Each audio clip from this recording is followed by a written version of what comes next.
Елімнің мемлекеттік рәміздері. Сен мемлекеттік рәміздердің не екенін білетін боласың. Еліміздің туын, елтаңбасын, гимнін ажырата білуді үйренесің. Рәміз деген сөздің мағынасын қалай түсінесің? Осы сөзді қолданып сөйлем құра. Қазір әлемде 200-дей мемлекет бар. Олардың әрқайсысының өз мемлекеттік рәміздері бар. Қазақстан Республикасының рәміздеріне ту, елтаңба және гимн жатады. Рәміздерімізді сипаттайық. Қазақстанның туы көк түсті. Көк түс ашық аспанды білдіреді.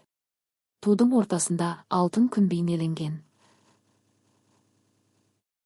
Оның астында дала қыраны қалықтап барады. Тудың шетіне ұлттық ою-өрнек салынған. Дала қыраны нені білдіреді деп ойлайсың? Қазақстанның елтаңбасының ортасында отбасының белгісі шаңырақ орналасқан. Шаңырақтың екі жағында қанатты тұлпарлар бейнеленген. Елтаңбамызда не себепті шаңырақ пен қанатты тұлпарлар бейнеленген? Ойланып айт.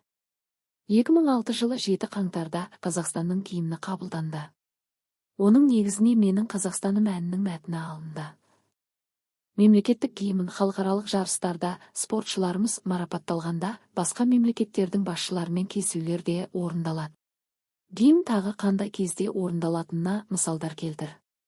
Мемлекеттік рәміздер мемлекеттің егемендігін ерекшелейтін белгілері. Оларды біз аса құрметтейміз. Рәміздерде берілген өрнектер қазақ халқының мәдениеті мен дәстүрін символдық тұрғыда бейнелейді. Біздің республикамыздың гимнін заң бойынша қалай тыңдау керек? Түсіндіріп айтып бер. Қазақстан көп ұлтты мемлекет. Мұнда 130-дан астам ұлт өкілі тұрады. Республикамызда мемлекеттік тіл қазақ тілі. Суретте әлем елдерінің тулары бейнеленген. Біздің республикамыздың туын тап. Оны қандай белгісіне қарап ажыратқаныңды айт.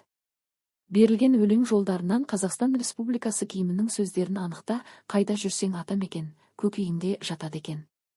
Менің елім, гүлің болып егілемін. Парталасымен бірге республикамыздың елтаңбасы туралы диалог құра.